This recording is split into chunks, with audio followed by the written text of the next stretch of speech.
Are you a CrossFit coach or maybe a box owner looking to learn more about nutrition? You want to help support the athletes that come to your box. Maybe you have some one-on-one clients. And we all know nutrition is the foundation. We all talk about the theoretical hierarchy of the development of a athlete. And nutrition is at the base. It's like building a house. You can't build the attic first. You can't worry about performance in sport without working on the foundation. And that's what nutrition is. So maybe you're a coach, maybe you're a box owner, maybe you're just an athlete looking to potentially earn a little more income, develop a new income stream as a nutrition coach. Well, you could check out the Own Your Eating certificate course. We review fundamental nutrition principles as well as teaching you how to implement flexible eating, that's macro counting, and assist others with their tracking of macros. The cool thing about it is you're going to learn so much for yourself. Even if you didn't want to coach anyone else, but you simply wanted to learn more about tracking macros, you will get so much out of this course. It'll be the last thing you ever have to read, study, purchase because you're going to get so much information, as well as sharing nutrition experience with you. Own Your Eating will also teach you how to coach others so that you can really make a difference with the people in your community and your lives. Maybe you need to finally get your mom to track macros. Maybe it's your best friend. Maybe you put on the quarantine 15 and you're looking to just lose a few lbs, a few pounds yourself. This will teach you all of that. And the cool thing about macros, the cool thing about the way in which we at Own Your Eating teach you is it's really sustainable. The business setup and marketing strategies are also included. So if you do really want to make this a side deal or a side hustle, you'll have all the tools you'll ever need to do. And in addition to that, if you're a level 3 CrossFit coach, you can earn CEUs to help you revalidate. And we also give CEUs for NASM as well as AFA. So you can check that out. For me, every few years, I need to re-up my L4, no big deal, L4 coach, but this will help you do it. So if you're interested in learning more about the Own Your Eating certificate course, you can go to courses.ownyoureating.com. Or if you just go to ownyoureating.com, right up in the header there, it says Become a Coach. You can click on that. And with the code BEST HOUR, that's BESTHOUR, BEST HOUR, you'll get 15% off. Go check it out now. I was the one, along with Roz, who helped put this all together. So I really understand that if you have questions for me about it, of course you can reach out. But I really believe in it. I've put hundreds of people through this course. It's the way I learned how to track macros. It's the way I've been tracking macros for over 5 years. And I think you will absolutely love it. So go check it out again, courses.ownyoureating.com, and use that code BESTHOUR for 15% off. We're back. Ryan McKenzie, such great feedback from both you coming on our show, me going on your show. I was impressed. I saw it pop up on IGTV, the full episode a couple weeks ago. Go check out Ryan's Instagram for that if you want to hear me talk about Cinnamon Toast Crunch. I forgot all about that. That's the reason I even do it. I really said, hey, talk to my wife, said, Grace, we need some Cinnamon Toast Crunch in the house now. That's, can't go wrong.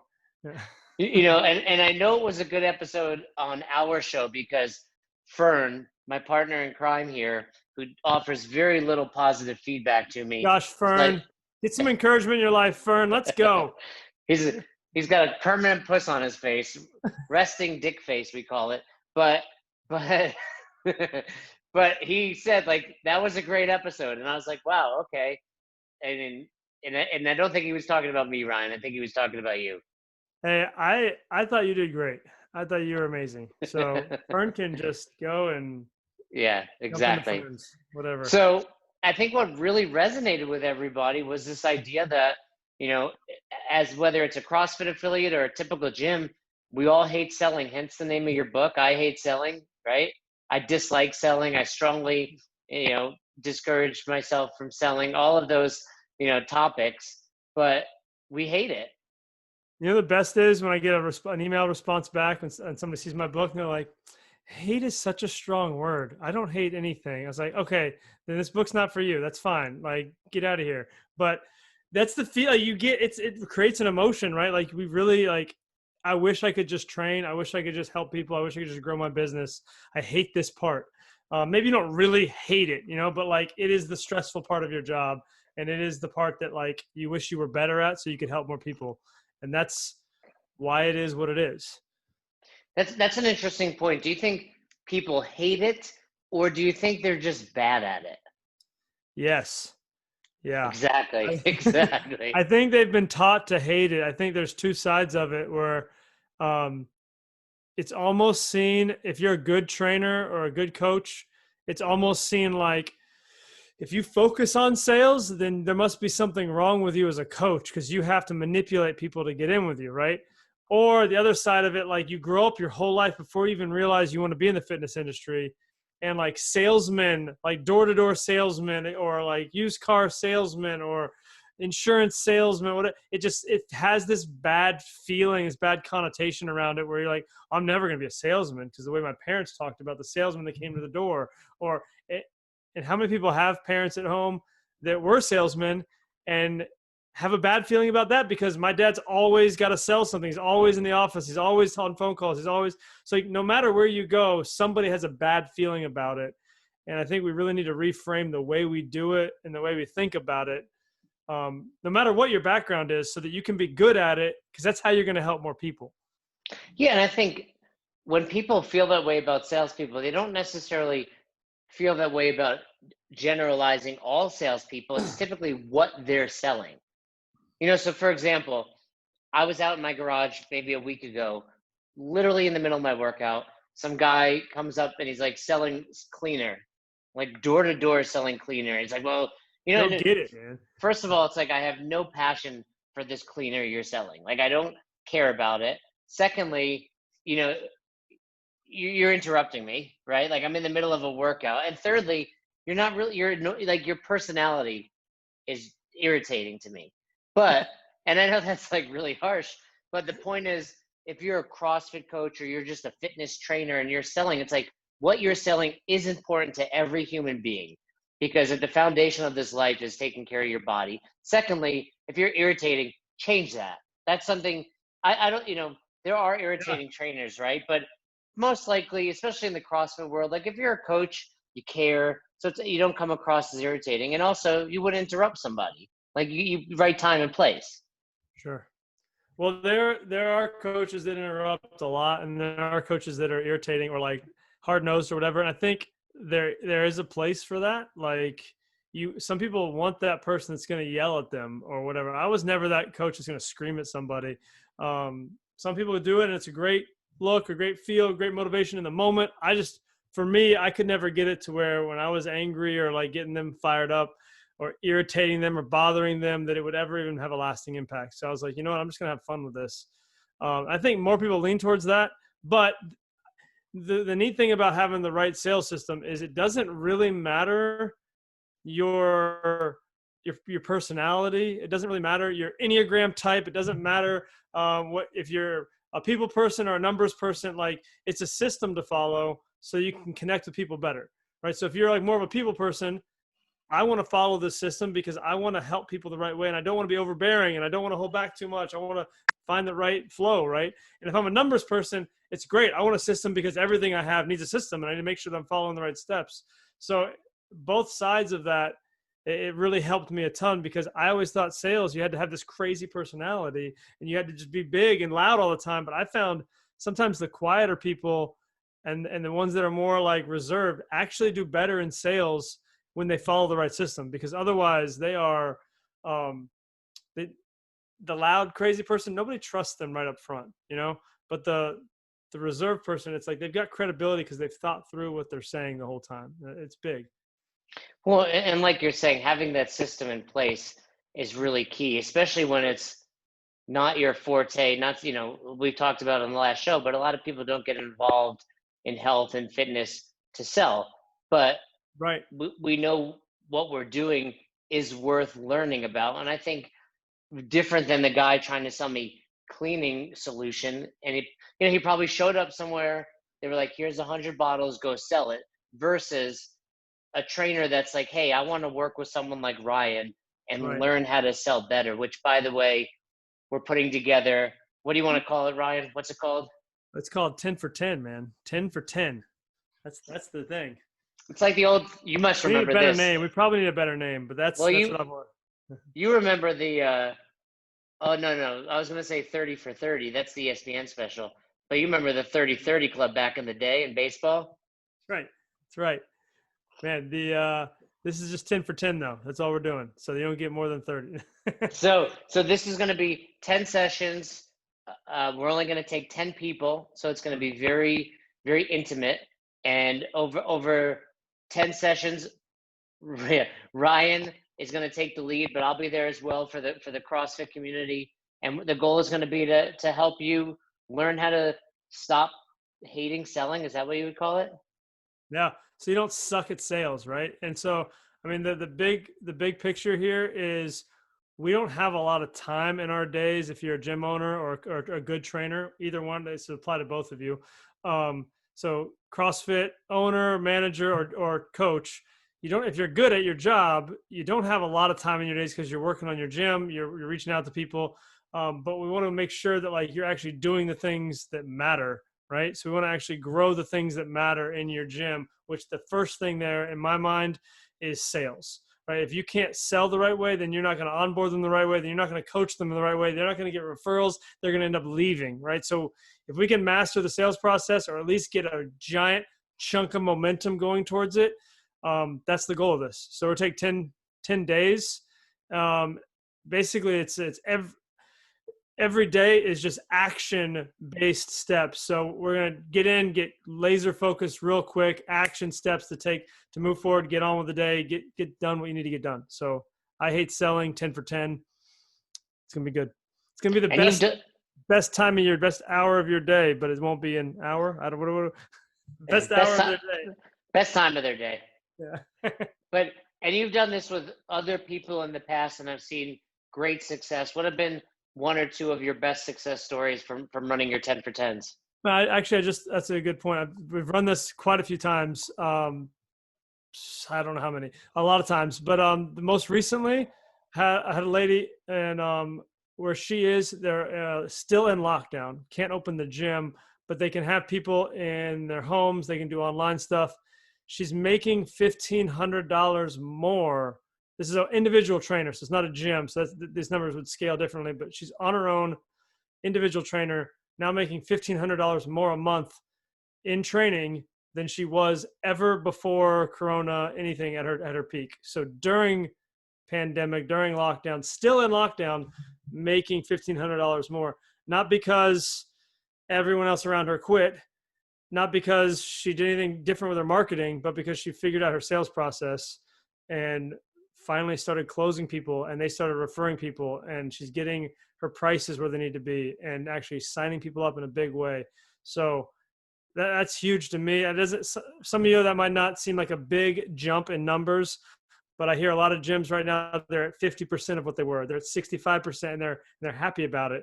And I'm like, man, if you can get your sales process down right now and you can get back up to 100% or whatever that would be for you, like a gym, you got 10 trainers under you or 4 trainers under you, and all of a sudden all of them are $1,500 a month or $2,000 a month over what you ever were doing before. I think that's a big win during this time. And oh, by the way, she's got a daughter, so she only works until 2:30, 3 o'clock every day because school. And so she's doing this all within a part-time trainer schedule basically, and just killing it. So where she doesn't have to work full time. So that's kind of a cool thing. Yeah, and I think even though it's a tough time, we're coming out of the pandemic, some gyms are closed still. I think the ones that are allowed to be open are going to see an uptick. I mean, myself, for an example, I've spoken about it. I was trying to train at home, and I'm terrible at training at home. And I'm, forcing myself to go to the gym, not forcing myself. I'm enjoying going to the gym. I'm enjoying the training again. I'm Yeah. sore. I'm taking a rest day today. But point is, I think there's, a lot of thinking out there that the gyms are done. And I think we're going to pivot virtually for a lot of people, but I think over the next year or two, we're going to see the gym space go back up. I think it's still going to skyrocket. I think there's going to be a lot of opportunity for people to get new clients, whether it's one-on-one or membership. Mm-hmm. So over the 10 sessions, we're going to teach people how to sell better. There's no guarantee, but would you say most people, is there a guarantee? Why not? Well, yeah, sure. I mean, this is what I've always done, honestly, with my training. I don't know. I didn't actually talk to you about this, Jason. So I don't know if you're okay with this, but I am basically, okay with it. I all trust you. right. I believe, you So sold me. the way I've always done this, like if you join us and you hate it and you're like, hey, Jason, you're a liar, and Ryan, you suck. I don't want your money anyway, so just take it back and get out of here. I'll give you $5 so you can go buy a smoothie on top of it. But that's kind of how I've always done it, and I've never had to give anybody their money back because it never sucks and it always works. But I mean, I'm willing to do that if somebody hates it. So that's my guarantee. I mean, I'm not going to guarantee that you'll be a millionaire, but I'll guarantee that it'll be good stuff and that it's going to work if you put it into action. So Yeah, if you're interested, shoot me an email, besthouroftheirday@gmail.com. But we're yeah, not talking unreasonable prices. We'll hit you up with all of that. I mean, very fair, less than the cost of a month membership at a CrossFit box. So we'll hit you up. But if you hate the I hate selling 10 for 10, you get your money back minus the cost of a smoothie. plus the cost of a smoothie. Oh, plus the cost of Yeah, a smoothie. on me, man. I'll freaking yeah. That's I'll have one Yeah, with you. We'll go have a beer together if you hate it. And you can ream me out. Just tell me how bad it was. that's a very fair deal. I'm very confident that if someone signs up, if someone takes all 10 sessions, and someone you can't just be there. You have to then put it into action. Yeah, But I'm for sure. sure you will more than make up the value, double, triple, quadruple Oh, the spend for the seminars. it's like I'm not even tenfold is not even like it's yeah, it's silly. So yeah. But anyway, we diving into sales stuff, like real stuff, not just we could just sell that the whole time. You want to do that, or you want to talk about sales? No, let's talk about sales. The people know we got two great people on here. One that wrote the book on I hate selling, another that happens to hate selling but is learning. So yeah, let's talk about it. Let's talk about selling. Let's do it. What do you want to talk about? Where are we going with your group here? What do they need from me? I think it's really twofold in the CrossFit world. For one, someone new walks into a CrossFit affiliate, and it's very much like, here it is, you decide. Hmm. Like this building, you see this equipment, you see those people working hard, this should sell itself. Right. And we forget the average person that walks in either is probably a little intimidated by this equipment or the dude snatching, 225 in the corner. They don't realize the value of the equipment. In fact, you walk into a CrossFit gym and you come from a global gym background, you're like, where's the good stuff? Right? Like all you got is barbells and dumbbells, like this rogue Where's the rig. What is treadmill? that? Yeah. Where's the elliptical, buddy? Huh? Yeah. Where's the pec deck, the leg press, all of those, which are more expensive, but aren't necessarily better, and Right. then, and thirdly, they just don't know enough. It's impressive. I can walk into a CrossFit gym. You can walk into a gym and appreciate, the cleanliness and different aspects of it. But most people don't see that. So I'd say first and Yeah. foremost, it's that idea of people walking into the box and the owner, I got you. coach, front desk person thinking it's an easy, like, tell me when you want to sign up and not needing to sell. Yeah. All right. So two things. One, before we even get into that, I love walking into a gym and just it's like all of a sudden you walk in, it's like wide open space, and there's like your typical box, like there's like some racks and there's some barbells and there's a bunch of kettlebells and balls on the edge, but like you get in there, it's just like space or turf. And I'm just like, yes, this is my home. Like you get in a gym where there's like rows of machines and even rows of racks, rows of all kinds of stuff where there's no space to get out and like do some athletic stuff too. Like, or just put your barbell where you want it on the turf. Like that stuff bothers me. I love that open feel in a gym. And it's really hard to sell the typical person because they think, if you get a 70, 80-year-old and they're like, where's the Nautilus equipment? And like you get anybody else. Where's the like, Nordic track? Where's the yeah, Nordic track machine? where's all the other cool stuff that they sold me at the last gym? Where's the hot tub? Where's everything else? All this other thing. Like, so that can be tough, but here's two things I've seen in boxes specifically that I think we should hit on. One, I think you're making a big assumption that there's a front desk person. Most boxes that I've seen, the person running the class, and maybe it shouldn't be this way. Maybe these are some cheaper gyms, but the person running the session is the person that sells people when they come in the door. So it's not the best sales experience. And usually they haven't trained that person on what to do. They're just like, yeah, we got a sheet, put your name down and I'll be with you as soon as class is over. Right. Like, tell me if I'm wrong. Is that not the norm, or is that like a lot of places, like this is a big mistake, right? Like you see it often? Yeah, I think you're right. I do believe more and more boxes are having, someone kind of work the front desk or an additional coach. But yeah, you're Yeah. right. A lot of times it's like the person that would sell this new membership is the person coaching on the floor. Yeah. So now I've got to either ignore my class or sign somebody up, because you're working on a walk-in basis, right? Hopefully people just come in your door and that your sign is going to sell you. So that's a whole marketing issue right there in itself, and the way you get people onboarded, which we can. I don't think we need to focus on that right now, but it's a big deal. The second part of this is huge, where you're saying this place should sell itself. It's really clean. We got really great stuff. The class schedule is amazing. The barbells are brand new, or the kettlebells we have so many kettlebell, whatever it is. People, like you said, people don't know enough, and trainers know too much. So let's say it's the perfect storm, and everything goes well for you. There's a class going on. You've got a great coach that teaches really well and really relatable, and they're going to walk people around your box and just show them what you got. What most of the time, what happens? Well, let me ask you, what happens most of the time? I mean, I know the answer here, but what do you see in most gyms you guys work with? Does that coach, what's the first thing they do? Guys at home, think about if you have a coach in your gym. I know what you hope they do. At least I Well, hope I it's know what you tough hope. because, well, I'm anxious to hear what you have to say, but I'm thinking about it from two perspectives. One, I hope they go and talk, but at the same time, they have a class to run, and you have Well, let's say there's two coaches though. Like you got somebody at the front okay. desk and you got somebody coaching. There's a fire class going on. It's like it is just awesome. Things are like there's young and old, beginners and advanced. It's all together. People are encouraging each other. It's just the music is going, but not too loud so you can still hear each other. Like it's like the perfect class, right? You Like should people open are a CrossFit sweaty, box, Ryan. You got it people are down. sweaty, but they're not gross, right? Like they're not puking everywhere yet. So like a new They're person walks in, they're like, yeah, I could do this, like wait 10 minutes and everybody's puking and dying on the floor. They don't want to see that, like but when somebody walks in, the first thing great coaches typically do is walk them around, show them the schedule and show them the equipment, right? Which the reason they came in the gym in the first place is not to find out a schedule and not to find out what kind of equipment you had. They came in for the first step in the sales process to find out, are these the people that are going to care about me? And the second step is, can they handle my pain? Can they help me with my problem, right?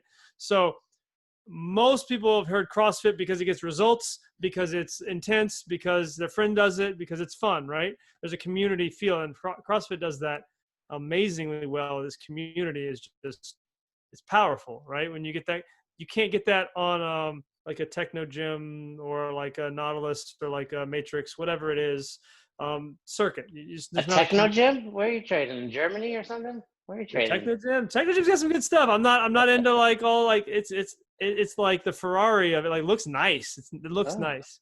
But anyway, breaks down a little bit sometimes, but whatever.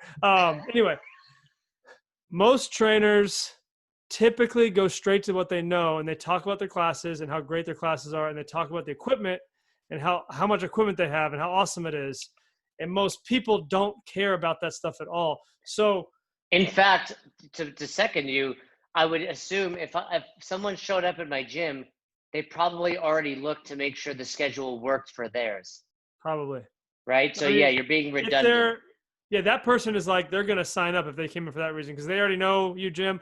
I always think about this person has no idea what they're doing. They just feel fat, right? Or they just feel lazy, or they just feel unwanted somewhere. So I want to fix it. So maybe the gym down the street, or maybe the gym I saw online can help me. So even if they haven't seen the schedule, it doesn't matter, right? It doesn't matter at all, because everyone's schedule is the same. You have times at lunch, you have times in the morning, you have times after class. You'll make time for them if they want to come another time for personal training. Like it's you might have more classes or less classes, but they're pretty much going to be similar. You're not going to differentiate yourself by like, we have 1,000 classes a week. Like, great. 4 of them are full. That's great. Like, but the thing that is the hardest thing as an owner to get your trainers to do, or as a coach to get the salesperson to do, or just to do yourself, is to transition away from talking about what you have and instead use what you have to find out more about why the person came in the first place. Right. So we did an experiment at my gym years ago, and I made our salespeople walk the floor like they always do. They've got this like loop. So we like mapped it out like in a group X room. We mapped out the floor and we just said, okay, here's where these main pieces of equipment are that you guys all like to talk about. You're either not allowed to talk about them at all. That's the first go around. And the second go around, you're allowed to mention it, but only to get into something of their pain or something of their commitment level to find out more about them. So a normal tour is like, here's all our squat racks. These are all our medicine balls. These are slam balls. You can throw them down. It's super fun. These are kettlebells. These are our ergs. Here's our bike. Here's whatever. And we got, unlike most places, we actually have sandbags you can carry, or we've got a tire. That makes us really different. Everybody's got that, right? Nobody, but we all have something we think makes us different, and it's always a thing rather than the thing that makes you different should be when you take your tour or you stand to the side and watch the class and you explain stuff, you're using what they see to ask them questions to find out more about them, because they're not going to buy you because you're so different, because our tires go from 25 to 500 pounds and have 25. We've got 500 tires. That's why we're so amazing. No, they're not going to, that's not why they're buying you. It might be cool, but Where are you getting 25-pound tires? I don't know. I'm just saying, like, exactly. That's what makes you different, right? Nobody's got that. But little baby tires from like little tiny tires, like little Lego tires. Truck. Yeah. Side note, did you know Lego is the largest tire manufacturer in the entire world? Isn't that crazy? Lego. It's wild. Because they go on Legos? Because of Lego tires. Because the little rubber Lego tires. They make more Lego tires than any other tire manufacturer. Yeah. You have what? Tires. 4 kids? I got 5 kids. Yeah, I know these things. Do you have 5 kids? Well, I got 4 and a foster daughter, but yeah. Jim Gaffigan right there, 5 kids. That's crazy. I'm getting some grays in my beard here, and the beard's really, it's not, I can't even call it a beard. It's just, I forgot to shave, and it's been 6 months. So how old are you again, Ryan? I'm 36, man. 5 kids. Wow, that's amazing. It's fun. It's fun. They're awesome. They're got a lot of, you ever step on Legos? Dude, that is the worst thing. Like, it's worse than like a bad sales call. You know, you step on a Lego, it's like, it's awful. The first like 500 times you do it, and then eventually you build up an immunity, and it's like, oh wait, middle of the night, there's radar in my head now. I know there's Legos somewhere, so I've got to walk differently. You figure it out. We're having a girl, so I don't think girls play with Legos quite as much as the boys. They make Lego friends. It's all girl Legos now. They do it, and my daughters love them, and they spill them more than my son does because they're younger, and it's like those hurt. Anyway, the sales tour. I don't know if you cut me off because I'm just super boring with this, but I do. No, you're actually one of the most energetic and entertaining guests we have on the show. So and for those that are listening, you don't see all the other stuff. We don't really put that up. If you're just listening right now, what is wrong with you? Why are you not looking at my face? Well, we don't. We put up the audio on YouTube, but we don't put up the actual video. Otherwise, I wouldn't be wearing this, weird bandana on my head. We need the bandana, man. I need video of that bandana. No, shout out to Doc Spartan for sending me this face mask, but I was wearing it earlier, and I just pulled it up instead of taking it off, so now it's on my head. Sweet. But go check out Doc Spartan. They got good products and good face masks. There, how's that for selling? So going back to the tour, Ryan. Yes, the tour. Thank you. Thank you for interrupting me to talk about my kids and now bringing me back. And I don't even remember where I was. But yes, the tour, we'll do it. So we got to use the tour to not be so excited about our stuff and be more excited about them. That's the heart of it. But you can map out spots so even if your tour is like stand in the corner and like point out stuff you have, that's fine. But let's point their attention and ask them a question about themselves. Use it to get back to them. Use it to get back to them, not just this and this and this and this. Does this schedule work for you? Cool. Do you want to sign up? It's only $185 a month. And they're like, I don't know. I got to think about it. Okay, let us know. Write your name down here and we'll put you on an email list. No, thanks. I don't want to be on an email list. Okay, we'll come back when you're ready. Like that's a typical tour for most people. I And can't tell you how many fights I had with my old training staff. I think I mentioned this on the last show, but they'd be like, sold a membership. And I'm like, sweet, who, like, when did they pay, et cetera? Oh, they didn't pay yet. They're coming back. I'm like, you didn't sell shit. You didn't sell anything. they're Sorry, never I coming know you got back. 5 kids around. I hope they can't hear me. You're But good. You're good. so, but yeah, like, and granted, some did come back, but the majority, you know this better than I do, I'm sure, but there's got to be a percentage where it's like, if you don't sign up now, every second that passes, the chance that you come back is significantly decreased, right? No, it's awful. Yeah, the percentages are horrible. There are people that need to think about it. There is that personality, that the personality that doesn't make the decision like the moment they walk in or before they walk in. Like you like to think that there are people that need to think about it, but those people have already thought about it before they came in. That's the reason they came in, right? Those people don't spontaneously come into a gym. So the people that are just coming in to check it out, just tire kickers.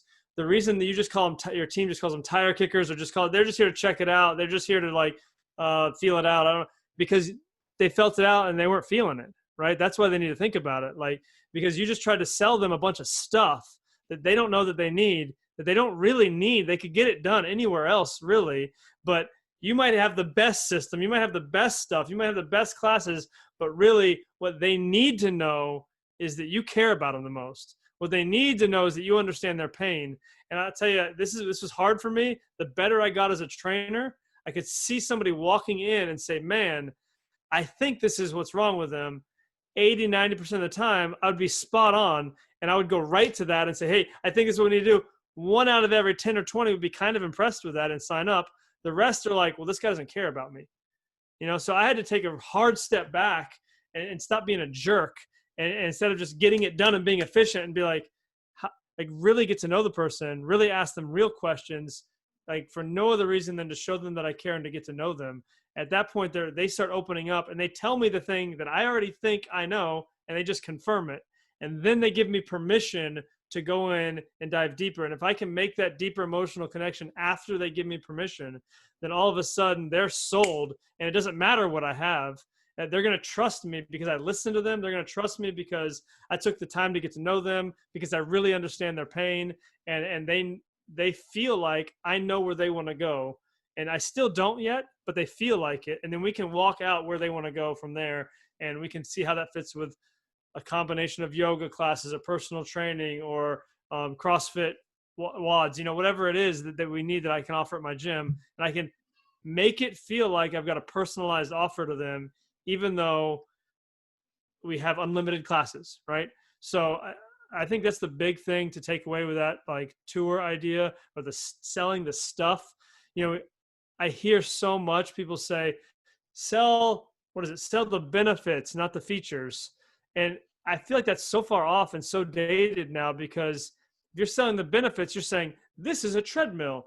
It's going to help your cardiovascular system, and it's going to help you breathe better, and it's going to help you burn fat. Like, that's a benefit of a treadmill, sure, but it's not really doesn't have anything to do with who that person is and what they really need. And so we gotta sell the person. We gotta get to know the person and how it's going to sell the benefits in the way that, how does it benefit them? How does it really touch them emotionally? They'll say it over and over again. People do not buy things for logical reasons. You want to have a good enough gym so once they buy it for the emotional reason, they can look back on your classes and your stuff and your trainers and everything else you offer, your safety procedures. Like, if you're right now, here's the main thing people are doing is like, we're the cleanest gym around. Look at all the hand sanitizer we've got. We wipe things down. We take your temperature. Like, great. Everybody's doing that. Nobody cares anymore. Just make sure that you are actually touching them and making sure that they are getting what they really need. Otherwise, you're missing the boat. We got to make it about them, not about us, not about our stuff, not about our schedule. And then later on, once they buy for the emotional reason, they can go home and say, but look how clean they are. Look at look at their great schedule. Look at all the stuff they've got. The trainers are really knowledgeable. They're all certified. Like, they're going to back up their emotional decision later on with all the logical stuff you would rather tell them up front.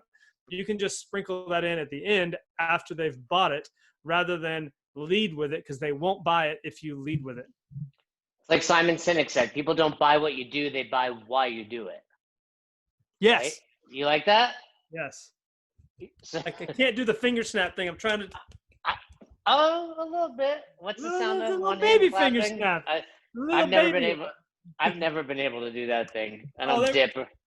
I don't dip or anything. So I don't know. Rocky's I'm got a to do disgrace, man. I grew up as a baseball player and I can't do it. It's like you got to be able to do it. I don't know why. It just. Did you chew tobacco as a baseball player? I never got into tobacco stuff, man. I've never smoked or dipped. I just thought it was gross. So. Me too. I've never done either. I had a high school baseball coach that dipped, and you weren't allowed to dip, and there's no tobacco on high school baseball fields, right? So like he would dip, and you could see it was all in his teeth. It was disgusting, and then like he would swallow it, because if you spit, they're gonna see you do it, and you're gonna get in trouble. So he would put a freaking chaw in his mouth, and he would just swallow it. I'm like, oh, it's hardcore, man. Remember Big League Chew though? I do remember Big League Chew. They were like trying to get you to dip. Like, I feel like they were like owned by like the tobacco companies. They're like, hey kid, start with this. You can move on later. That's true. Like Big League Chew, and then there was, remember like the fake gum cigarettes? Yeah. It's like, and growing up in the 80s, I remember smoking those. I'm like, I'm so cool right now. I mean, it's gum, right? And then you're like, wait, like as parents, they should have been like, no, that's a bad idea. What parents do it, yeah. Like you're not gonna let your 5 kids be, smoking those fake cigarettes. So let me ask you this, and I'm putting you on a spot right here. Somebody walks in. Do you have maybe like a top 2 or 3 questions that so some people refer to, there's a few different names that people use across the world. A company called Two Brain Business refers to them as Joy Girl, where it's like the person that's maybe behind the desk brings joy to your life, but whether it's a receptionist, front desk person, etc., or a coach, do you have like 1 or 2 questions that you think really at least begin this and don't give away too much. Don't forget, people, we got the 10 for 10 where you're going to learn all about this. Email me besthouroftheirday@gmail.com to find out more. Guaranteed to make you money, or Ryan's going to buy you a beer. But do you have a question or 2 that work? Yeah, so that's a good thought. I don't know that on the spot. I mean, you did write the book. No, it's good. That's perfect. The thing that I found is I write scripts for my clients, and I wrote for like the trainers that I'm working with, and we have a script that we use in the sales academy that I've got, and it's good, but it doesn't work all the way, right? Because you can't just take a script and then just assume it's going to work for you. It's got to match your personality. So as much as this process has a script and a when to say everything and a why to say everything, but each individual person needs to put their personality into it. So like if I were to tell someone who's really just like low key and they're like, you got to get out there like, hey, so good to see you. What brought you in today? Like, it's going to feel so weird and awkward, right? Like, but if I tell the super excited guy to just chill and relax, he's gonna be like, he's gonna try to hold himself back and he can't, right? So we've got to like find the right thing to say for the right person. But the heart of it is like, do they know that I care? So I would start with, some people say don't ask close-ended questions, but I don't think that's a bad thing to do. Like when you get a yes, no kind of answer, I think to start a conversation off, just to get them to say something, if you're having trouble, you can go to those close-ended questions just to get them to say words, just to get them to agree with you or disagree with you. I think you don't have to get people to agree with you. That's not a sales trick. That is a gimmick, and it's a right. myth. Like if I get you to answer yes 5 times in a row, or whatever, yeah, right? It's stupid. That's ridiculous. I'm gonna say, hey, am I the sexiest person you know? And you're gonna be like, yes. Oh, no, I would wait rather. A second. Here's something that's kind of cool. I would rather you start off angry. Like if there's a pendulum of like how much you like me and how much you hate me, I would rather you start off not liking me, come in skeptical, come in not about this, than coming in hot and ready to go. Because if you come in and you're all about this, I better sign you up right now. And most salespeople, front desk people, trainers aren't going to be able to recognize that. They're going to want to take you on the tour because that's what we do, right? But if they come in and they're ready to go, skip the tour, sign them up, and then tell them what they need to know later, because the only way it can go from there is bad, right? That's all you can do by taking them on a tour is like miss their expectation and they hate it. But if you sign them up, great, I'm ready to go. That's what I wanted. Now tell me what I need to do. You can give them a modified tour and just mold it into what they're going to be doing rather than trying to get them to sign up, right? If they're negative, if they're negative, awesome. Now I've got some time and they've got to swing back at some point. So that's fun to me where I can see somebody, they can't stay there forever. I would rather you be negative than neutral, because if you're negative, I can at least find out what you care about and what's making you so negative. Maybe you had a bad experience and I can show you how we're going to be different. Maybe you're just really self-conscious, and I can show you how we can help you overcome that. If you're negative, you at least care about something, and I can show you how I can make it better for you. If you don't care at all, if you're neutral, I can't move you. If you don't care about anything, it doesn't matter how good of a salesperson I am. It's going to be really hard for me to find the thing you're passionate about. So I would say, find out what they care about first. Show them that you care about them first. That might be what brought you in today. How are you doing today? Like those basic, simple questions are huge. And we've got a whole script that we can dive into, and people can say, well, that's not my style, and they can morph it and use it however they want. But before you even get into what to say, where are they on that pendulum is huge. And finding out like, okay, are they whenever they hit good, I'm happy, I'm on the plus side of the pendulum, that's when we sign them up. That's got to be that's the moment. And that's like my dating life. Like I would get somebody negative, and as soon as I saw them positive, let's get naked. That was it. Like I got this opportunity. 5 kids later, you see what happens. So, I think one thing we want to make clear though, Ryan, is from a CrossFit perspective, I think people hear the word script and like, no, but right. You have to understand, like a script is not like you're going to be holding a piece of paper, reading it like, here is our, rig and welcome to the gym. But it's good to have, and it's almost like those, yeah. Right. It's like those flow charts that were like, yes. Do you want to train today? Yes. Go train. No, go train anyway. Like you're kind of like, it's just guiding them on what lift. Yeah, it's and some of it is psychology. There is psychology in the selling for sure. So I don't want people listening this to be like, CrossFitters don't use scripts. We don't do this. No. Like this is it's first of all, if you own a box, you're a coach at a box, if you can increase your income by training more people, you should be testing and listening to everything.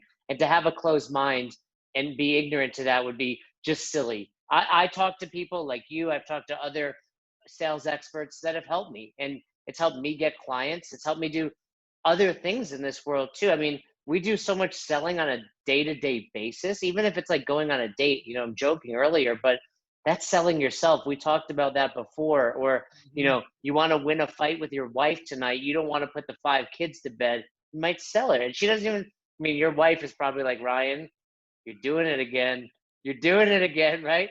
But the point is, if I were owning a box right now, if I made my income training people, I would be diving into everything I could. First of all, if you didn't already last time, download Ryan's book for free, right? IHateSelling.com. So IHateSellingBook.com will take you to the book. Yeah.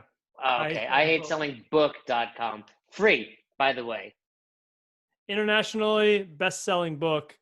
Why is most of those books were sold in foreign countries, correct? And almost.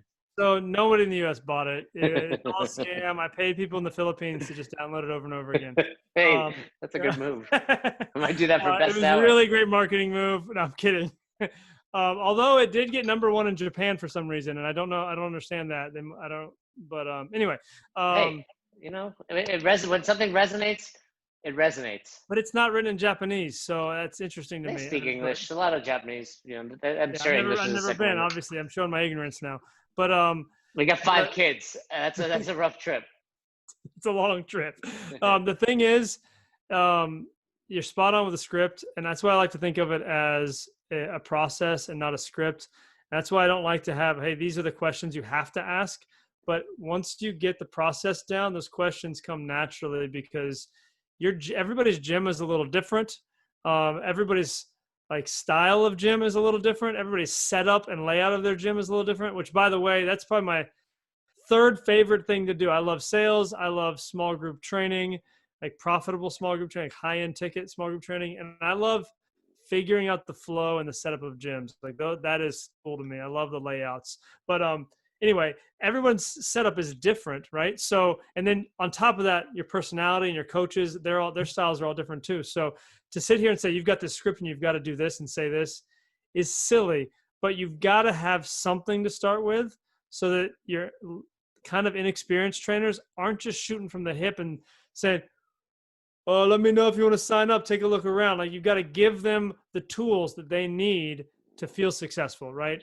And even your more experienced trainers who are great, don't just go rogue and say, well, I know it better. Like, this is what we do here. We're going to establish the culture. So we want everybody to sign up the same way so that when they get into the class, they know what to expect.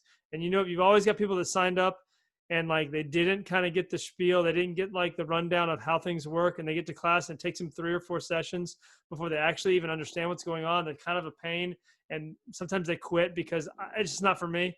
You had a good salesperson, right? Good, parentheses in quotes, but because they sign people up, but not good because they're losing them on the back end, and it's the salesperson's fault because they didn't run through the process the right way. So that's the big thing is sales is the lifeblood of your gym.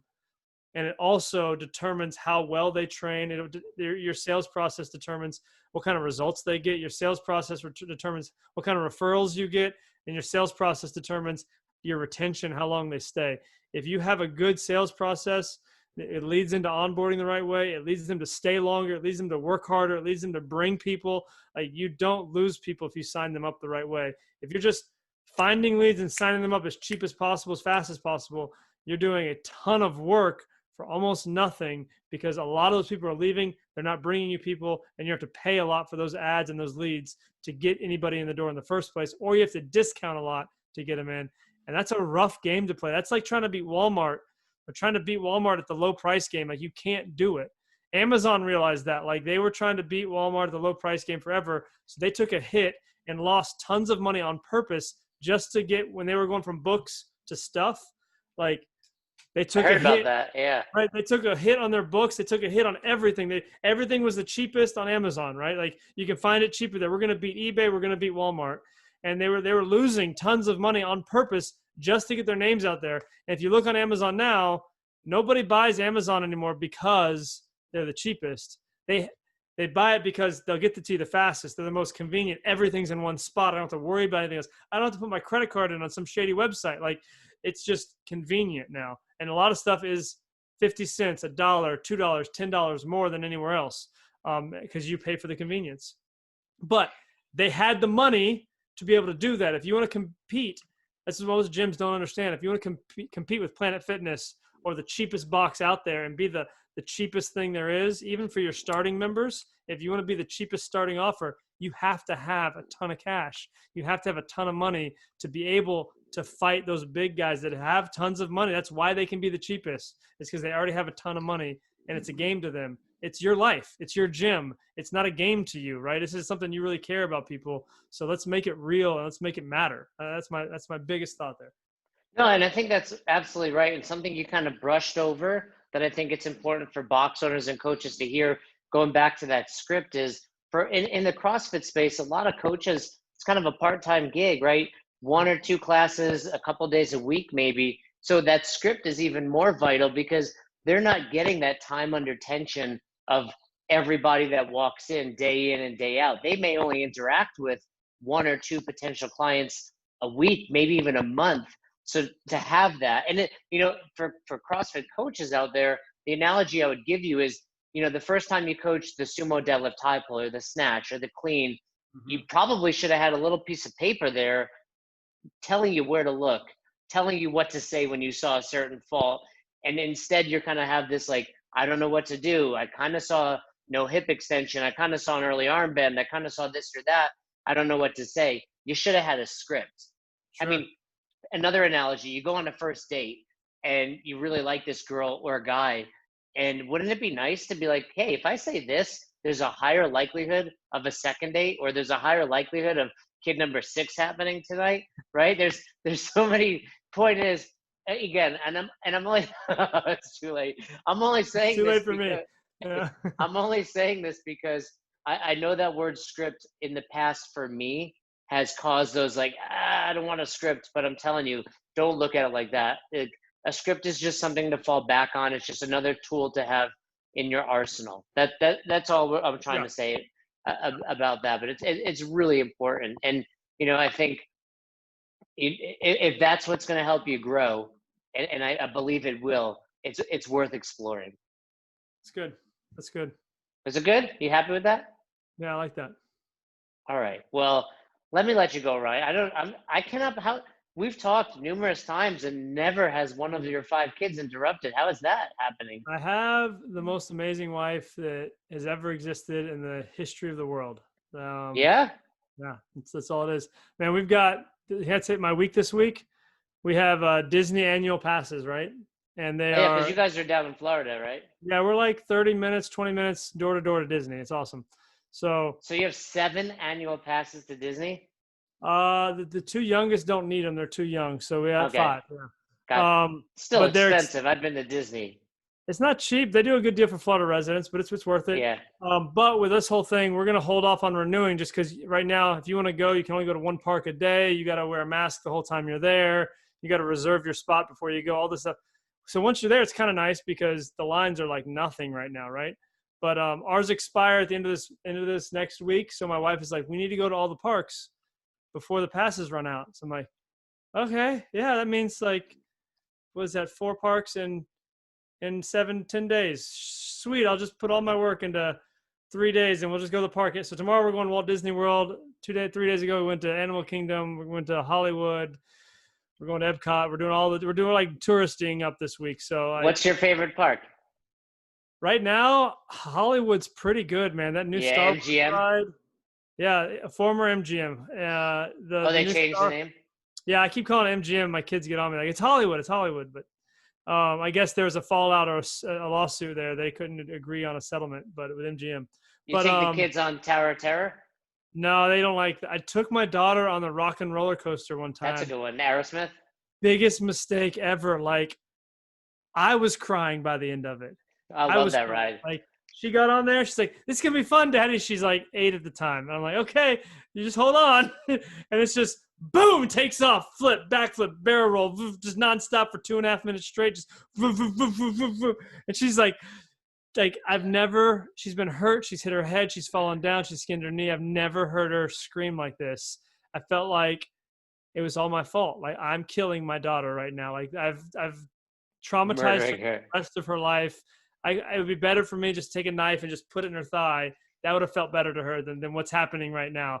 Like I was like, she gets off. She's like shaking and crying. I'm crying. I'm like, I'm so sorry. I was just, it was a good, but overall, it's a good time. That new Star Wars ride and the new Mickey Mouse ride, the They have technology. a new Star Wars ride, newer than they used to have the old one there where you kind of get in the spaceship and Oh yeah, C-3PO and R2. they got 2 new ones then. So there's a what is it? You actually fly the Millennium Falcon. It looks Oh, like a video game. Like it's like when you move, it moves like this on the screen. And then they've got the something else where like you get captured by the evil empire and somebody comes break you out. The technology on those rides are like ridiculous. It's the coolest thing ever. So I like that kind of stuff. It's fun.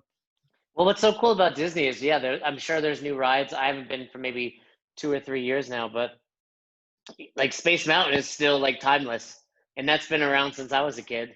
Dude, no joke. When I was a kid, we went there for a field trip. It was science field trip. So we went on Space Mountain. They want to show us how it was built. So they made us ride it with the lights on, like turned all the Oh, so lights you on. can see everything? So it's a carnival ride. It's just a rickety old carnival ride. That's all it is. It's just metal scaffolding just everywhere. Like the myths, like the whole story of somebody like standing up on the ride and getting their head cut off. Like I believe that. Like I think there's metal. Like, it looks like razor blades all over the place. You're going so fast through it. It's just Yeah, craziness. you could catch glimpses of it. I'm sure if you saw the guts of all the rides, no one would be going to any amusement park anymore.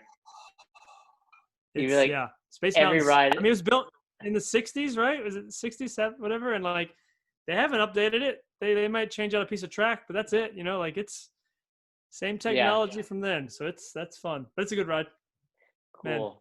Well, I'll let you go take care of the kids. Enjoy. Which one are you heading to tomorrow? The Magic Kingdom? We're going to Magic Kingdom, man. We're going big park. Classic. Classic. Well, I'm wondering if it's going to be busy or quiet. I wonder, how have you found it based on COVID? There's nobody there. Like you walk on the rides, you get off. They're like, "You want to go again?" I'm like, sure, we'll go again. Like it's just like ridiculous. So that's gonna be fun. But I don't like wearing a mask. I know you're supposed to. I just, no matter how anybody feels about it, I just don't like it. Right. I So agree with you. I not do it because you're supposed to, but it's not comfortable.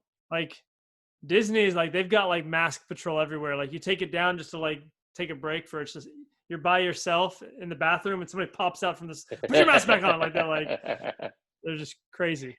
But it's Well, yeah. well, you enjoyed Disney World. Before we sign off, if you're interested in hearing more about the 10 for 10, Ryan's going to run 10 sessions, 10 people. Email us besthouroftheirday@gmail.com. Like we've said numerous times, money back guaranteed. If you truly don't come if you're not going to bring a good attitude, but I don't expect from our listeners that that's going to be the case. And I truly believe anyone that takes it is going to not only leave having learned something pretty significant, but will more, I'm going to say more than double their spend within a month.